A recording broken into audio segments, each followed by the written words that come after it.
नमस्कार, मैं अनुराग सिंह।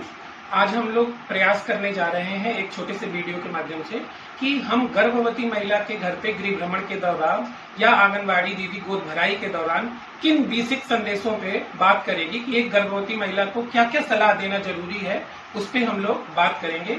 एक विशेष ध्यान और रखेंगे कि अभी जो ये वीडियो बनाया जाएगा उसमें हम एक तरफा संचार कर रहे होंगे, तो चूंकि संदेश स्पष्ट हो जाए।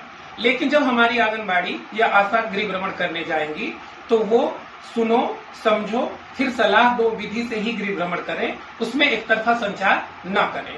और एक दूसरी बात का विशेष ध्यान ये भी रखना है कि गर्भवती महिला को सलाह देते समय कभी भी टेक्निकल शब्दों का प्रयोग न करें। हमेशा सरल आसान शब्दों का प्रयोग करें जिससे उस महिला को समझ में आ सके।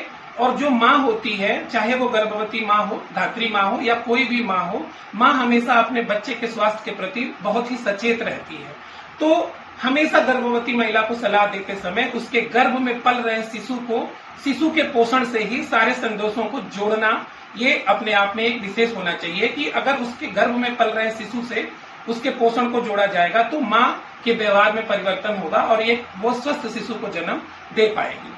तो चलिए शुरू करते हैं। हमारे पास एक गर्भवती महिला भी हैं जिनसे हम काउंसलिंग का एक डेमोन्स्ट्रेशन करेंगे।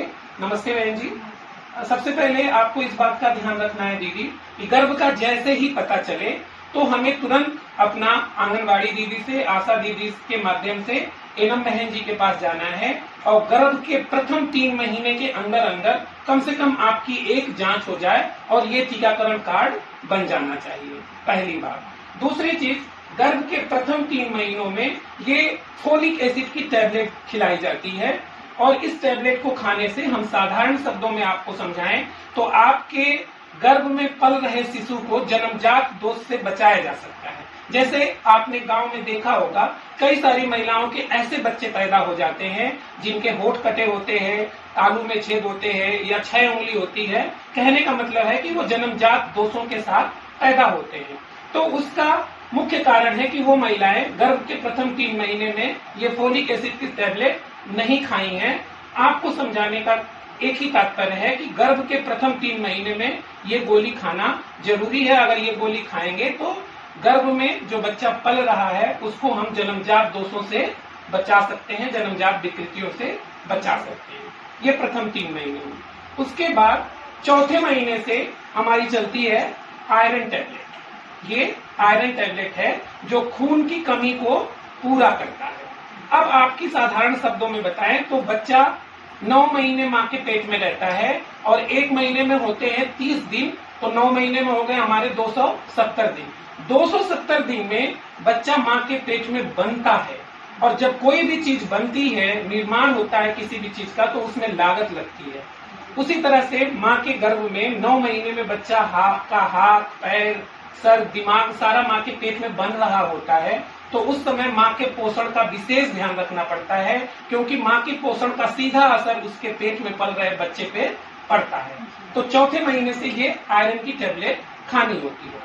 अगर आपका हीमोग्लोबिन 11 ग्राम से अधिक है, 11 ग्राम या उससे अधिक है, तो आपको प्रतिदिन 1 गोली खानी है आयरन की। और अगर आपका हीमोग्लोबिन 11 ग्राम से कम है तब आपको प्रतिदिन 2 गोली खानी है। और इस गोली को सादा पानी से खाएं अथवा नींबू पानी से खाएंगी तो ये और ज्यादा आपको फायदा करेगा, आपके पेट में पल रहे बच्चे को फायदा करेगा। और खून की जरूरत दीदी साधारण शब्दों में कहें तो बच्चा बनने से लेके पैदा होने तक खून की बहुत ज्यादा जरूरत होती है। उस खून की कमी को ये आयरन की गोली पूरा करती है। इस गोली को जब हम खाते हैं तो किसी माँ बहनों को उसका जो पखाना होता है उसका रंग बदल जाता है, राख जैसा पखाना होता है। तो घबराने की जरूरत नहीं है, ये इससे सिद्ध होता है कि ये दवा आपके शरीर में अपना काम कर रही है। फिर ये तीसरी टैबलेट है हमारी कैल्शियम की टैबलेट। ठीक है, ये कैल्शियम की टैबलेट साधारण शब्दों में मैं आपके बता रहा हूँ। इसको खाने से आपके पेट में जो बच्चा बन रहा है उसके हड्डी और दांत मजबूत बनेंगे और आपको भी कैल्शियम की कमी नहीं होगी, इसलिए ये कैल्शियम की गोली खानी होती है। ये कैल्शियम की गोली भी आपको, ये हर गर्भवती महिला को चौथे महीने से रोज 2 गोली खानी होती है। लेकिन एक बात का विशेष ध्यान रखना है कि आयरन और कैल्शियम में कम से कम 2 घंटे का अंतर होना चाहिए। एक गोली खाने से दूसरी गोली खाने में कम से कम कितने घंटे का अंतर होना चाहिए? 2 घंटे का। अब हम बात करते हैं भोजन के बारे में। जो हमारा दैनिक भोजन है उसको हम 7 भागों में बांटते हैं। जैसे हरी साग सब्जियां हैं, पीले पके फल हैं, उसको हम एक श्रेणी में रखते हैं। दूसरा है अनाज व कंदमूल, जैसे चावल, रोटी, आलू, वो एक श्रेणी में है। तीसरी है हमारी दालें। चौथा है हमारा अन्य तरह के फल और सब्जियां। पांचवा है हमारा दूध और दूध से बना हुआ पदार्थ, दूध है, दही है, मठा है, पनीर है। उसके बाद पांचवा है अंडा, छठा, सातवां है मीट मछली। अगर हमारा परिवार शाकाहारी है तो ये 2 चीजें हम नहीं आपको कह रहे हैं। तो बाकी हमें गर्भवती महिला को कोशिश करना चाहिए कि दिन भर के खाने में इन 7 में से कोई भी 5 चीज होना चाहिए। सुबह से लेकर रात को सोने तक दिन भर के खाने में 5 खाद्य समूह उसके शरीर में जाना चाहिए। इसीलिए हम बोलते हैं, हमारी आंगनबाड़ी दीदी बोलती है पचरंगी थाली, कि एक गर्भवती महिला की थाली में पचरंगी भोजन होना चाहिए। अब हम बात करते हैं अतिरिक्त आहार की। जैसे गर्भवती महिला गर्भ धारण करने से पहले अगर एक बार खाना खा रही है या 2 बार खाना खा रही है, तो गर्भ धारण करने के बाद उसको एक अतिरिक्त आहार और खाना है गर्भ में पल रहे शिशु के लिए। जैसे पहले पेट में आपके बच्चा नहीं था तो आप 2 बार खाना खा रही थी अपने लिए, अब आपके पेट में एक मेहमान आ गया है तो हमको उसके लिए भी अलग से खाना पड़ेगा, एक खुराक अतिरिक्त। अगर मान लीजिए एक बार में आप एक अतिरिक्त आहार नहीं खा पा रही हैं, तो थोड़ा थोड़ा कई बार खाएं ताकि वो एक अतिरिक्त आहार की कमी को पूरा कर ले, तभी आप एक स्वस्थ शिशु को जन्म दे पाएंगी दीदी। स्वस्थ शिशु का मतलब है कि 2.5 किलो से ऊपर का बच्चा आपका जन्म लेना चाहिए। 2.5 किलो से कम का बच्चा अगर जन्म लेता है तो उसको हम बोलते हैं लो बर्थ वेट बच्चा, जो कि कमजोर होता है और उसके शरीर की प्रतिरोधक क्षमता कम होती है, वो बार बार बीमार पड़ेगा और दवाइयों में पैसा खर्च करना पड़ेगा। इसलिए आप ये आयरन, कैल्शियम, अतिरिक्त आहार और भोजन का ध्यान रखेंगी, तब आप एक स्वस्थ शिशु को जन्म दे पाएंगे। आखिरी बात, वजन।